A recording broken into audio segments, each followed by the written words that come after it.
Okay, guys, it looks like we are at the top of the hour here. So good morning, good afternoon, wherever you might be in the world. My name's Bob Arg. I'm the product manager, or a product manager for Troy, and happen to be hosting today's Innovative Insights webinar, which is a really exciting topic on our introduction of Pitney Bowes, or our partnership with that company. And we certainly appreciate you taking the time to join us today. We know you're busy, but we promise to be interesting, if anything else. We have a great group of speakers. Before we go ahead and get started, just a few notes, a few housekeeping notes to be sure to touch upon. In terms of questions, be sure to ask those in the chat window as you think of them. We'll go through those questions at the end, of course, and answer as many as we have time for. With the web version of the GoTo webinar app, be sure you hit the send, because sometimes it can be a little bit tricky, a little finicky. But nonetheless, we'll go ahead and take those and be sure to go through them, as many as we can towards the end. You also receive a survey after the webinar, and we'd appreciate it if you could complete that. I mean, certainly feedback is important in terms of improving and providing the the most informative and interesting information and topics for these webinars. We do have a couple more webinars coming up in our series. One in particular I'll be hosting on November 9th for Troy FlexPay. So definitely be sure to tune in then. A lot of interesting and exciting stuff there. And then finally, we'll wrap out the year with printing micro with color on November 30th. So that'll be the last one. Only two more that you'll have the opportunity this year to join us, but we hope you certainly do. But let's dive into it. In terms of an agenda, we'll go ahead and talk a little bit about, Troy, introduce Troy, the history, as well as talk about, where does Pitney Bowes fit in, and a little bit about their product story. So I'm going to go ahead and turn off my camera now so that we can go ahead and focus on the content. So a little bit about us, and where does Pitney Bowes and Troy, where do we mesh? Before we get there, a little bit about our history of innovation and partnerships. And for those who have had relationships or have dealt with Troy, I mean, I think this is pretty well known that Troy has a pretty long history of innovation, including many partnerships throughout the years. If we look back at 1975, going back all that way, well before I was even thought about, collaborating with federal government to create the U.S. Treasury check. That certainly provides a little bit of context to how deep our relationships can be. In 1993, becoming the only HP OEM authorized partner to modify HP products, and then today, 2023, we've been busy, had a real busy year. Not only becoming a QuickBooks solution provider, as well as kicking off our Pitney Bowes partnership, which is the primary topic of today's discussion. And once we get to our Pitney Bowes hosts, our speakers, they will talk more about what that partnership brings to the table as far as our Troy customers.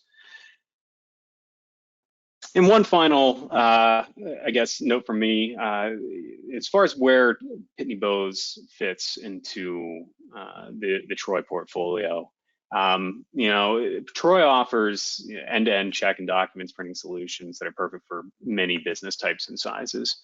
If we focus on the check piece, secure blank check stock, we certainly push that as one of our primary core products. The microprinting, the microtoner secure blank check stock, enabling banks and other organizations to take on demand printing approach to check printing. Certainly, the microprinters giving the functionality needed, such as microline alignment and the micro fonts, the Troy specific micro fonts. In the toner secure, ensuring the microline readability along with industry leading security. I mean, all of those things, again, for those who know a little bit about Troy. I mean, that is and has been our core business for a long time. But we are, engaging in additional partnerships and digital technologies to, expand that in many different ways. In addition to, adding digital signatures and locking trays, part of our security first approach and increasing the efficiency in any workflow. And to tie everything together, that's really where the Pitney Bowes relationship, and specifically their mail creation and finishing, and what that means in terms of our product portfolio and what we can bring to our customers is what we're going to be introducing and talking about today. So without further ado, I'd like to introduce the Pitney Bowes team who are going to take it from here. We have Mr. Ty Luxina, National Partner Sales Director for Pitney Bowes. We have Mr. Ed Wintersteller, National CCM Solutions Manager, and Mr. Donald Downard, and he is the Manager of Product and Partner Support. So at this time, I will go ahead and hand it over to Mr. Ty here, and give me one moment, if you will. Go ahead and take it away, Ty. Good morning. Can you guys hear me okay? Yes, sir. I certainly can. Awesome. I hope everybody's having a good morning, a good week, and everybody's looking forward to a great weekend. I'm truly proud and happy to announce the partnership of the Troy Group and Pitney Bowes. Together, as what was stated, we can complete the most secure end-to-end solutions for both our mutual customers. Today, we will be covering topics that get you acquainted with the PB products and how we fit in detail into that Troy landscape. A lot of great stuff will be shared by Mr. Ed and Mr. Donald Donner. Donald, next slide, please. Now let's take a quick step back at what is Pitney Bowes. Pitney Bowes is a global shipping and mail company that provides technology, logistics, and financial services to help clients reduce the complexity of sending parcels and mail. Really simple. We get stuff out the door. We complete the end task. Pitney Bowes has been in business for 103 years. We have 10,000 employees worldwide. We cover 90% of the Fortune 500. We hold 3,400 patents and process about 17 billion mail pieces a year. Yeah, guys, it's billions. So rest assured, between the Troy Group and Pitney Bowes, we have you covered from beginning to end. We'll keep you secure. Donald, next slide, please. So, guys, how does Pitney fit in? If you're a current Pitney customer, continue to work with Pitney as you do today. But if you are not, please reach out to Troy, and we'll certainly do our best to make sure you've got the latest and greatest. What we do is we complete the print to mail process. Number two, we have industry-leading technology that increases process integrity and compliance. Number three, we provide nationwide service for your multi-locations. If you have one or more office in different geographics, we got you supported. We provide nationwide service for factory certified technicians, so we got you covered. So guys, that's enough about my piece. Enough about this introduction. Let's get to the meat and potatoes. So I'd like to hand it off to our National CCM Manager, Mr. Ed Wintersteller. Have a good weekend, guys. Good morning, everyone. Do you hear me fine? Yes, sir. Okay, go ahead and hit the next slide, Donald. So guys, my name's Ed Wintersteller. I'm the CCM director for our partner channel. I've been in the industry 32 years, and my specialty has to do with, what happens after, everything is printed. Once the things are printed, what do you do to it? And, the funny thing is, from a security standpoint, it seems like everybody's done a really good job of creating a perimeter, inside their firewall, on the computer side, on the software side, making sure that all their data is secure. But the funniest thing happens once things print. It's like no one cares anymore. It's it's in these envelopes or it's in a folder, and the chain of custody kind of ends at that point. Well, we create, a workflow that actually, provides a secure perimeter after it prints and all the way through the folding, inserting, and the mailing piece. So, Donald, if you want to slide down, so right now, most of you guys have some sort of device that prints your documents, whether it's a check, whether it's an invoice, whether it's a statement. And really, there's 3 destinations for that. It either goes into a folder to be distributed internally. It could be handed off to somebody, stapled and handed off to somebody to have at their desk, or possibly, the third one, which we're going to talk to today about, is it's going to go into an envelope and possibly sent somewhere. And so go ahead and slide down, Donald. And so what we do is we create a workflow, to handle all these different types of documents. You have statements and invoices, a lot of times checks, promotional information, customized, letters that are sent out. And there's different people it goes to, right? It could go, if it's in the education area, it's probably going to a parent or a student. Same thing with higher ed. Finance is going to the clients, or it's going to business partners. In the healthcare, it's either a patient, provider, or family member of some kind. And then you have nonprofits and other organizations where depending on what vertical market you're in, there's usually a need for some sort of privacy or some sort of workflow improvement. And so we handle all these different types of things with our systems. And depending on what vertical you're in, we have a flavor for each one of them. And if you can go ahead and slide down. So the process, and I'll try to keep it as simple as possible, but basically you start off, you have the people you send it to, and that's usually managing the addresses, and that's, keeping track of where the heck they are, right? So you want to know, where are my clients at? Did they move? What are their habits? Do they have 2 homes? Understanding as much as you can about the clients. And then obviously the printing and creation of content.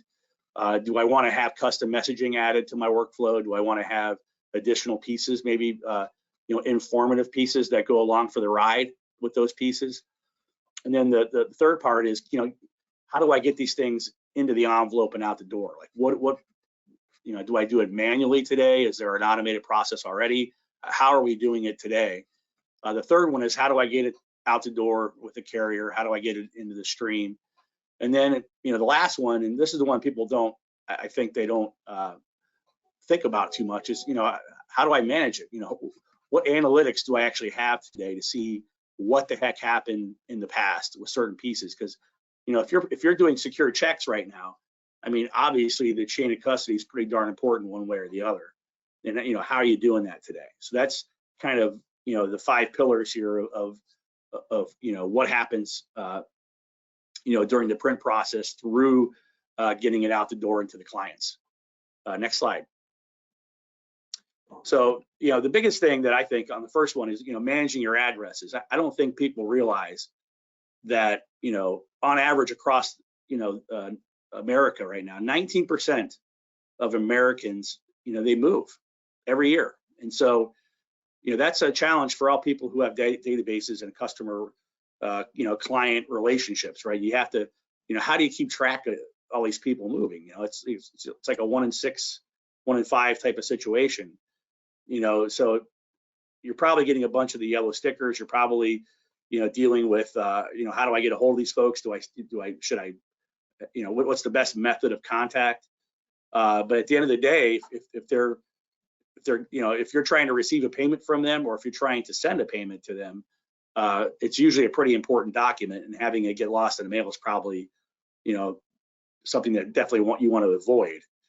And so at the end of the day, we can provide a workflow where we can clean up that data for you. So, whenever you're sending something of any kind to somebody, darn well it's going to get to the client. We actually, the address is one thing, getting it to the address, but, making sure the client is still at that address is very important to do.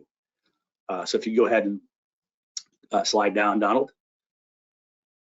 So, managing this process, there's all kinds of, challenges when it comes to return mail. And if any of you have seen like this slide here, you know, in your mail rooms or in a hallway somewhere, sometimes you see these skids with all this return mail and all these yellow stickers, and it becomes an issue, you know, not just not just from a, I'm not reaching my customer standpoint, but it also from a security standpoint. Like if you actually have checks, or if you have client data that needs to be secure, having it in a hallway on a skid is probably not a very secure way to have that take place. And a lot of times people don't realize, that one last step of the mail coming back, what are we doing to secure this information? It's just sitting around. And so a lot of folks in the compliance and regulation area are like, it's a big no-no to just have those unlocked somewhere out in the open. And so, when you're talking about 20% of Americans almost moving, and I'll show you a slide here in a little bit, it's actually higher in some of the other verticals. How do you manage that process? And I'm going to kind of take you through and offer a couple ideas on how you can avoid this. Next slide, please. So if you look through these different verticals, and I'll start off with the financial one, which is, and I know this is kind of a busy slide, so if you can't read it, don't worry about it. You don't need to really look at all this, but the two big ones, in the compliance world, financial and healthcare, they're both over 30%, of people changing their address. And what the post office sees when it comes through that, the address you're sending it to, there's something wrong with it, is basically what's going on. And we're going to give you a yellow sticker and it's going to come back to you. That's a big number. And especially if it's you're sending some sort of financial, like a statement or an invoice or a check of some kind. It tends to be lower on the checks, but because people are expecting it, so they're going to probably call you to tell you their address changed. But with other documents, there's usually no contact when it comes to, yes, I changed my address. But if you look across, there's just a lot of areas. Insurance is another one where, it's going over 30%. So if you're wondering if it's affecting your business, I mean, just look at what the averages are, and you probably fall, whatever vertical you're in, you probably fall into those averages or darn close to it anyways. So go ahead and slide down, Donald. So what we do is, we create a workflow, which includes obviously cleaning up those addresses, going back 4 years on any changes to an address. Then also we can do things like if you're printing out statements, invoices, or checks, we can work at the data level, grab those, and then we can do a lot of things, including, if you have a lot of people at the same address, the same people getting the same documents, we can group those together and save you money on postage. We can put 2D barcodes on it to provide security. We can do some things to eliminate all the hand sorting and hand handling of the documents, because our theory is the less human hands touch it and the more systematic we can create it, the more secure it's going to be, and the more analytics you can create to go ahead and trace it back from the print origin all the way to the delivery point, and be able to have touch points at every level where you can see the custody, the change of custody from area to area. So go ahead and slide down. So really, these are like the 5 areas really where, we come in, we look at what your process is going on, what type of printer are you using, what type of documents are you printing, how can we help you, stop all the hand sorting, all the hand assembly that goes on in this world. And so we look at that and we can create, I'll start on the left one with the ease of use. Right now there's a lot of clients that hand assemble this stuff because a lot of times with checks you have to match it with another document, or you have to do something where they need to be married and put into the envelope, and they're coming from 2 different systems possibly, and it's not something you can automate. Well, we can help automate that, where we can go across files, different print files, and match recipients, match the check to the detail level document, make sure they all go in together in the same workflow. We can add a 2D barcode, not only for security, but we can also do it if there's variable pages. Like if we have a stack of paper that gets printed and the customer could be getting anywhere from 1 to 5 pages, and the next one could be getting anywhere from 1 to 3, et cetera. We could create a schema that will allow the machine to know where one set starts and ends and where the next one begins, and so on and so forth. And so it helps with that, with the ease of use. And also, if we move over to productivity, it helps just become more productive, right? If it takes you 2 days or so to do a workflow manually, today it could take only a couple hours with an automated process, and also you'd have 100% verification and guarantee. Flexibility, we can also into the workflow. We can add, if you want to put different inserts in there, if you want to put like some sort of additional product that you have, or if you want to put a flyer in, or maybe some sort of housekeeping letter for all your clients on maybe you're changing an address or something, you can add that into the workflow as well. And I think the two most important are on the bottom. I really probably should flip these and have these two on the top, but reliability and accuracy are really the real important parts here, where it comes to making sure we eliminate the errors, right? Because if you do have a hand assembly process, these are people doing it. I'm not sure the quality of level, it probably is variable on the type of people dealing with this from an experience level and a talent level. And so, you can provide, what I call a bulletproof system, where that everything's going to be put in there securely, and you'll be able to trace it through the post office securely all the way to the recipient level. Whereas today, it's usually the minute it gets into the envelope and you put a stamp on it, you're just hoping it gets there. And that sometimes it's a little scary to think that, a lot of those go out that way and you have no ability to even look at them. And this gives you full accuracy, gives you full visibility and transparency to the entire process. And that's something people are willing to invest in. I found it's very easy for them to adopt that ideology. And obviously the reliability, it's just, knowing that you can have a process where you can count on the exact amount of time, number of people every time to get the process through. If you have a pretty deliberate but yet consistent process that you can count on, the amount of time and people you need every single time, it really allows managing that process to be very simple and predictable. Next slide. Donald, please, next slide. Thank you. Oh, yep. Sorry. So let's talk hardware. So we have different levels of hardware. We have our low end inserting machines. We have our our higher end machines. But we take it from the littlest. Our littlest machine users can have a little system that'll read a barcode and go ahead and collect the sets and put them into the envelope at the very low level, low volume level. Clients. Those clients are usually ones that just they're sick and tired of hand assembling everything, but their volumes aren't too big, but they like to have that warm and fuzzy of security. You can use one of these 3 smaller inserters that we have, and it'll provide the ability to accumulate the sets, put them into the envelope, and you'll know that through the barcode technology that it'll be securely in the envelope, and it allows you to do it that way. If you can slide down, Donald. And then our mid to higher level series, as you can see, this is a little bit larger machine, but it has a computer attached to it.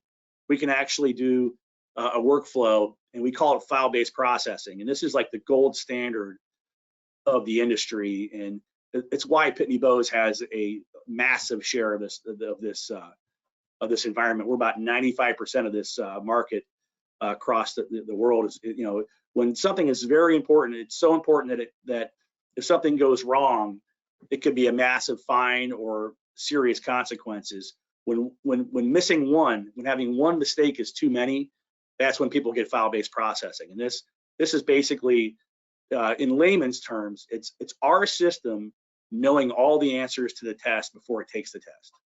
And as the documents are introduced to the inserter, it knows exactly what it's expecting to go into the envelope, and it checks every piece off as it comes in good.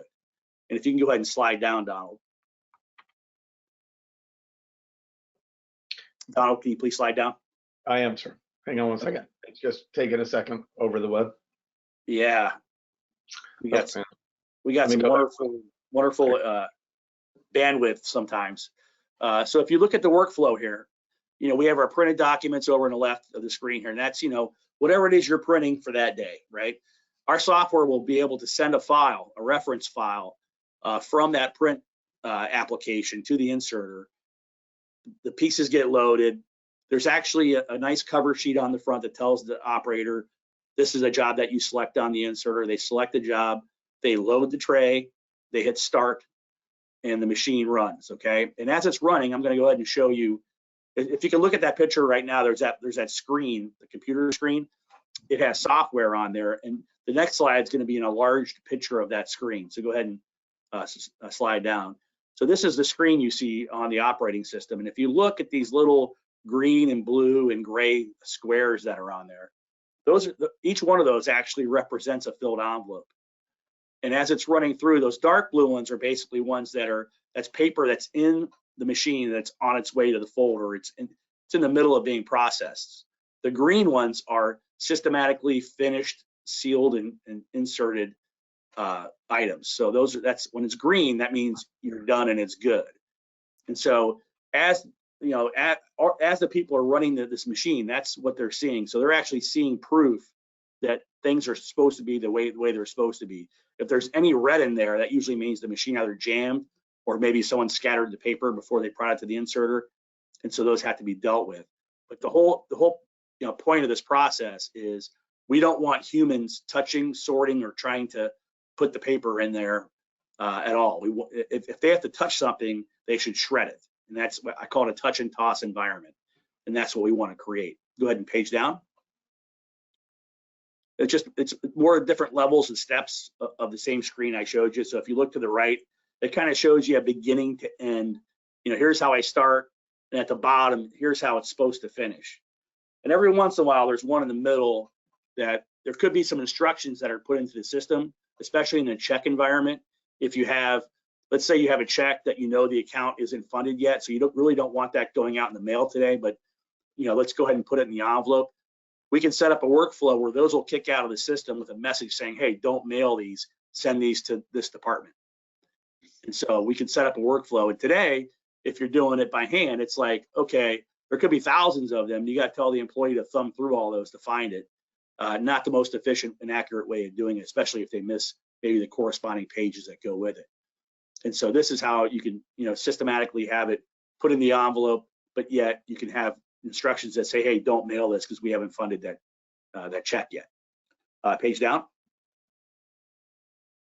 And just any kind of errors that come in, you can do them one of two ways. We can have it systematically reprint and run those again, or you can actually, we do have hand scanners that are involved. And if you have seasoned employees that hey, this set got stuck in the accumulator, but it's not damaged, I'd like to keep these 3 pages and scan them into the system. They can do it with a manual scan, and it'll go through the system. It's being inserted and put in the mail, but it'll show that so and so, whoever the operator was, hand scanned that set. Go ahead and page down. And so it's just from a reprint standpoint, we can automate that. So if something does happen wrong on the machine, we have a workflow set up through our command center that'll go ahead and automatically reprint anything that might be damaged in the folding and stuffing process.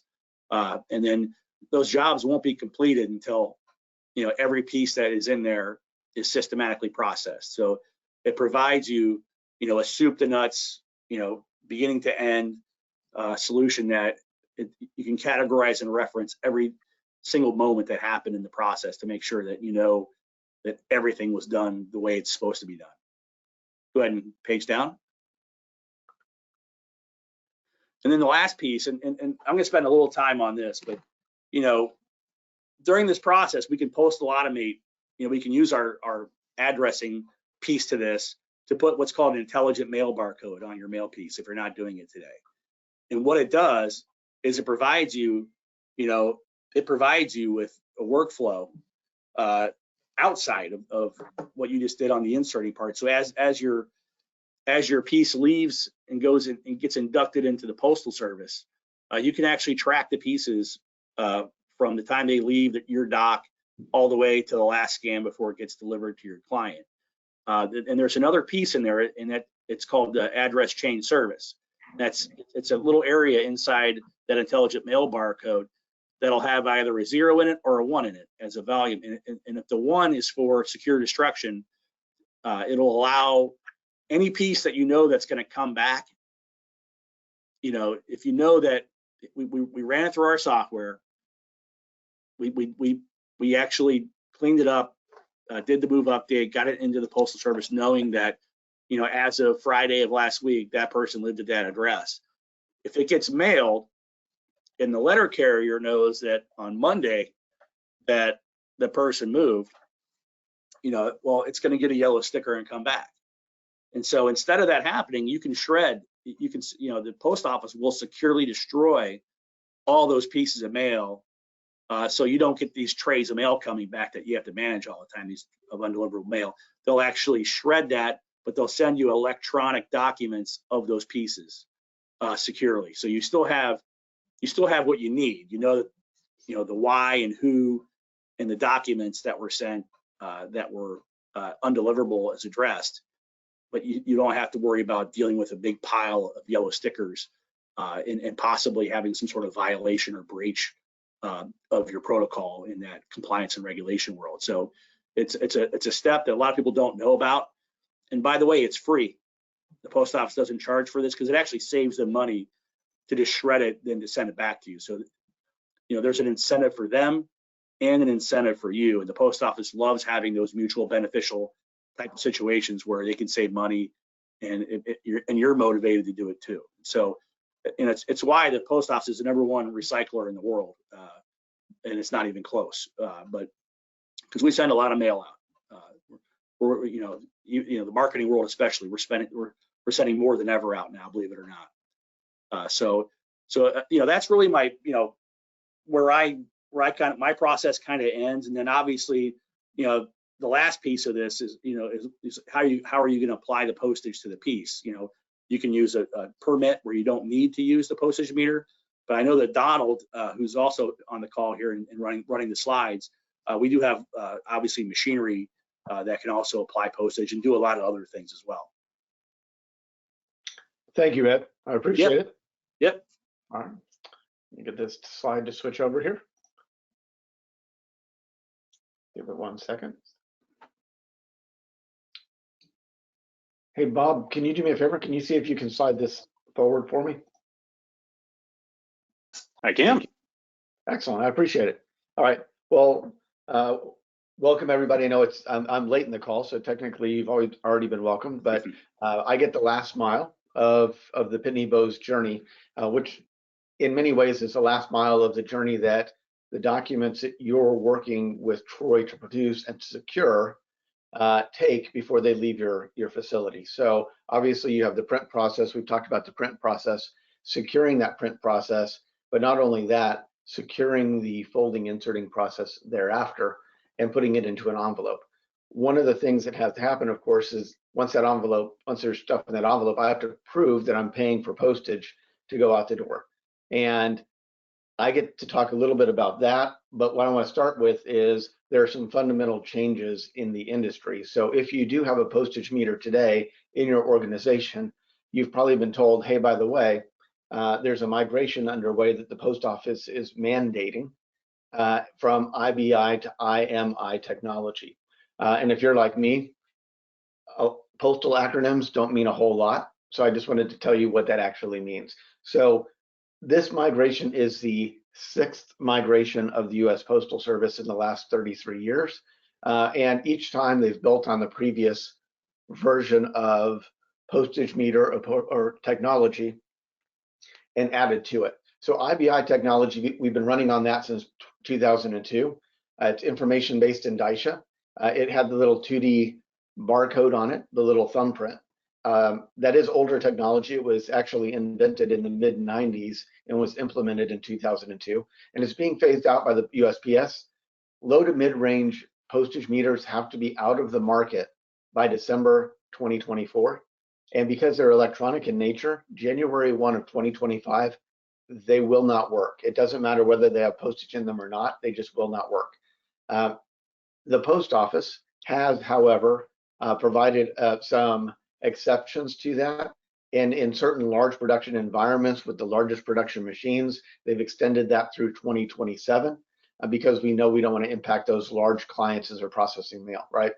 IMI is the new technology that's coming in, Intelligent Mail and Daisha. It's a newer technology with a much higher level of encryption. It's more frequent information to the post office.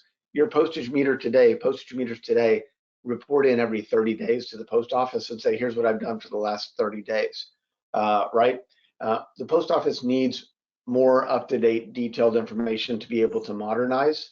And so the new postage meters will actually send data to the post office every 72 hours. If they don't touch the post office in 72 hours, they will turn themselves off until they do talk to the post office. These more frequent communications are going to provide better insights for the post office to modernize their operations.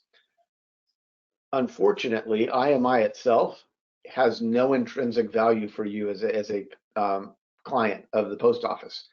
Long term, all of this information, we're in the age of big data, so all of this information coming into the post office, they will be able to see every single piece of mail that your postage meter has done, and they'll be able to leverage that information to improve efficiencies, better understand trends, and overall reduce costs, because it will allow them to better understand how they have to staff in the future as they move forward.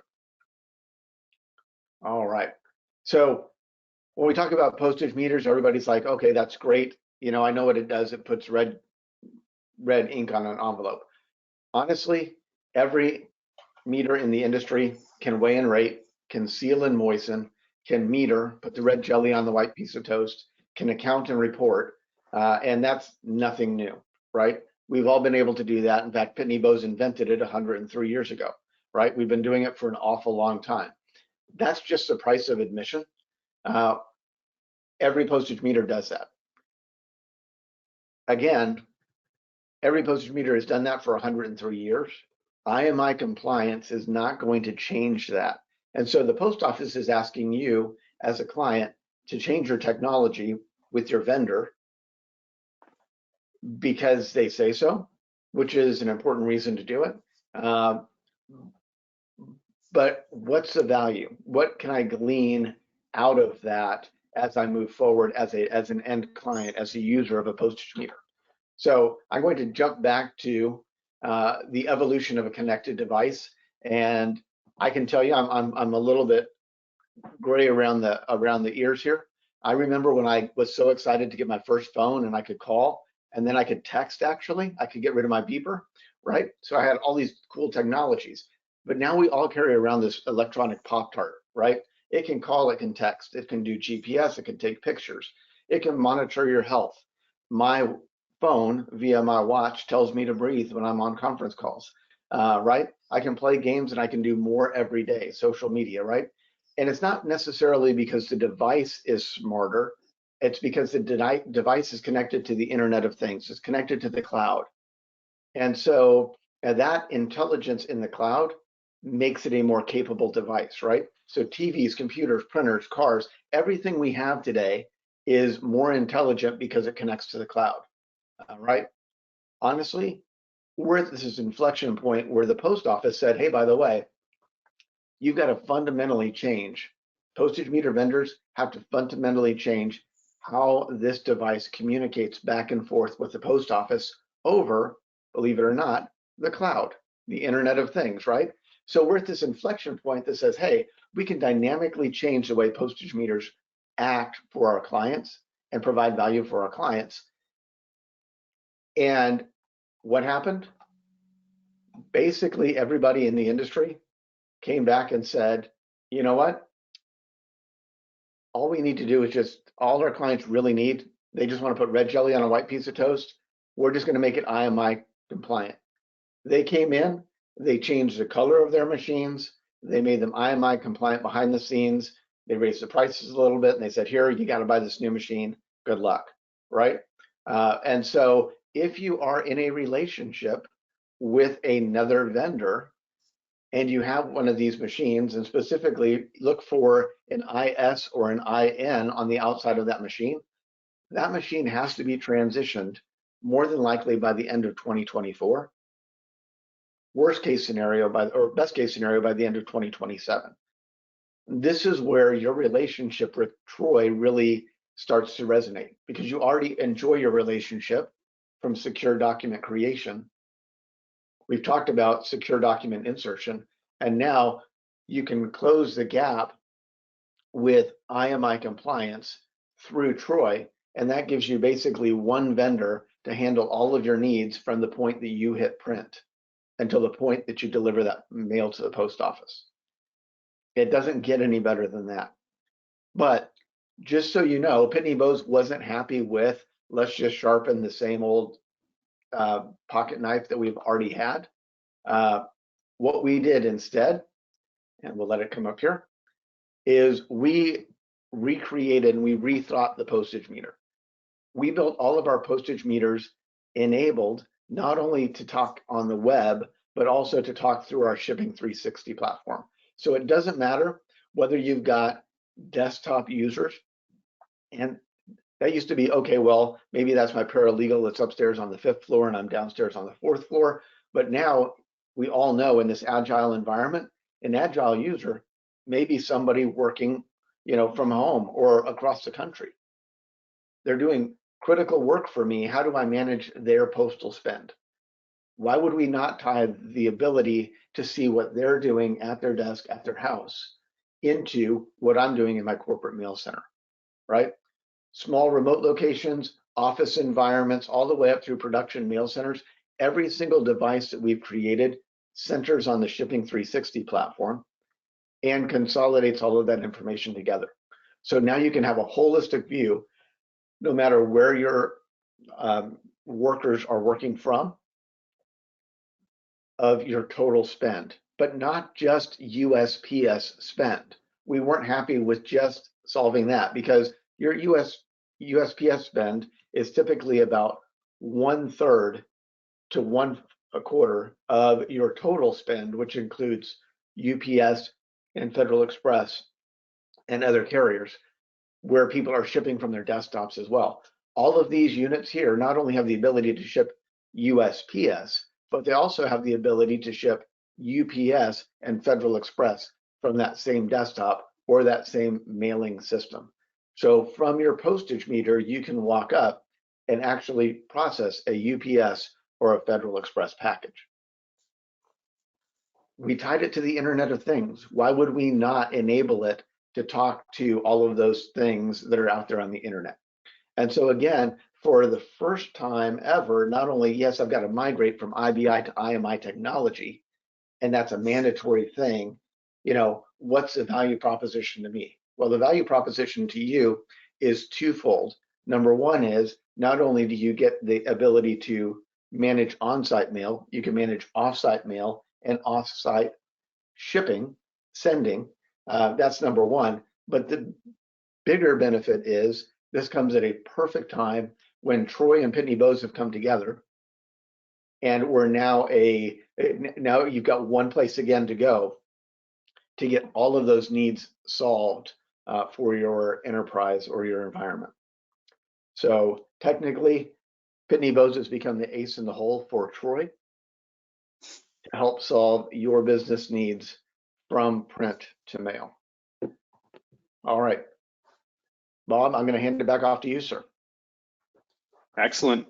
That was awesome. Thank you so much, Ty, Ed, Donald. I just wanted to say that up front. We really appreciate you guys taking the time to provide our audience with such great information. And I do think it's clear, that the Troy and Pitney Bowes, these companies share really the common objective of securing the printing and mailing workflows, as well as making those processes more efficient and certainly compliant.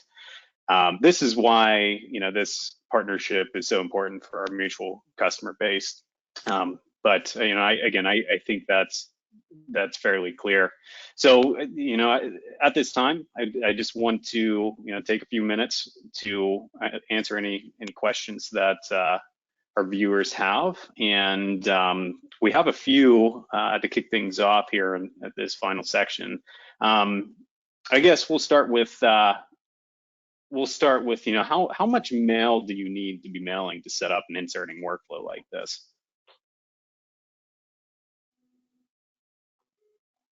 Ed, I'll let you take that answer, because that's an inserting question. Do you hear me okay, Bob? Yes, I do. Good. Can you reply? Yeah, I caught the very end of that. Can you repeat that real quick? Not a problem. So one of the questions here, how much mail do you need to be mailing to set up an inserting workflow like this? So I imagine it was asked back during your section.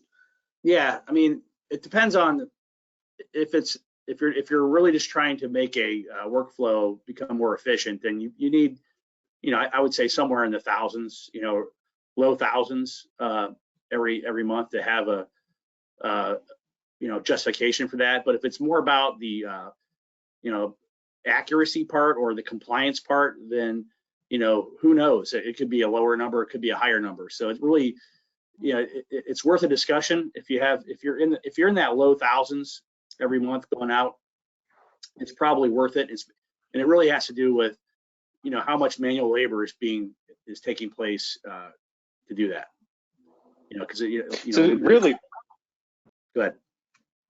I was going to say no. So really, just take with our experts with Pitney Bowes, just really looking at the situation from a holistic standpoint. Certainly starting with the volume piece, but it's more than just that. Yeah, it's really, to me, it's what happens if something goes wrong is what I always ask somebody. What are the ramifications? And if it's a big time issue, if one mistake is too many, then a lot of times that justifies at a lower volume to have some automation. If it's one of those where it's not a huge deal, then obviously it's the volumes have got to be bigger to justify it. And I think a follow-up to that, I think this was asked around the same time. Do you have a meter? Do you have to meter the mail pieces that run through the inserter systems? That also depends on volume. And if you have, the software we have can create a workflow where you can have an indicia instead of having a meter. We have a key line inside the intelligent mail barcode that identifies the mailer, and then money gets deducted out of the permit account that way to pay for the postage. But if your volumes are lower and you're not running it through a software, then yeah, you'll need to meter it. And Bob, typically that is somewhere around 500 pieces per mailing. If I'm doing more than 500 pieces of mailing, then I can certainly do it without a postage meter using a permit with the post office. If I'm doing smaller batches don't qualify necessarily for that intelligent mail permit. And so you would just first class permit and pre-sorting, you would just do them through the postage meter. But I do find that clients do, if they have a postage meter, they tend to run everything through the meter simply because it looks more business-like as opposed to a permit, sure, which sometimes people look at and say, hey, you know what, maybe this is junk mail, simply because they look at the black square in the upper right-hand corner. And that makes sense. Yeah, appreciate that answer. And Dawn, I think this one is for you. What is the implication of not migrating my postage meter? That's an excellent question, and that's one I get a lot. What if I just don't do it? If any of y'all have been through previous migrations, they were kind of soft migrations because everything was mechanical. Nothing talked to the post office, and you could have, if you put $100,000 in your postage meter, you could use it until you ran out. Unfortunately, because the IBI meters, which are all the meters that are currently out there, are electronically connected to the post office, on the last date of usage, which is December 31st of 2024 or December 31st of 2027, the post office will actually turn those off. They will go dark January 1 of the following year. So the implication is you will wind up with a postage meter that you cannot use. And I've been encouraging clients, both Pitney Bowes clients and competitive clients, to get in line early.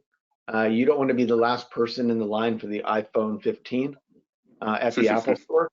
And what will happen is everybody's waiting to the last minute to change.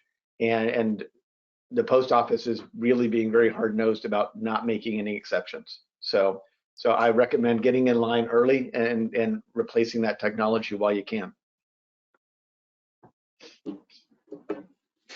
Awesome. And I think we have one more question here, and this one again, I think Donna, this is going to be in your wheelhouse. This audience member, I have a Pitney Bowes postage meter that needs to be migrated, who do I call? Excellent. That's an excellent question. So the answer is, if you already have an existing relationship with Pitney Bowes on a postage meter, then you can either contact your representative if you know who that is, or if you go to your My Account at pitneybowes.com, A, it will tell you if your postage meter needs to be migrated, and B, it will give you the phone number of the rep that manages your account. If you don't, however, have a postage meter from Pitney Bowes and you have a competitive postage meter from another vendor, then in that case, if you're a Troy client or a Troy prospect, I would reach out, I'd pick up the phone and I'd call Troy directly, because they can solve all of your needs, and you will enjoy the relationship that you have that covers all of your needs from print to mail. And that's where I would go. I'd pick up the phone and I'd call one of the gentlemen at Troy. And we certainly appreciate that. And that, unless there are any other last minute questions, I think that is going to wrap up our question piece. Again, I wanted to thank you and the Pitney Bowes team for joining us today. Our relationship truly is from paper to mail, in optimizing and securing these post-print processes and providing that visibility to your spend. So again, thank you very much, Pitney Bowes team. Thank you to our audience today. We have 2 more innovative insight sessions to wrap up the year. And with that, have a wonderful day, enjoy the rest of your week, and have a great weekend. Thank you.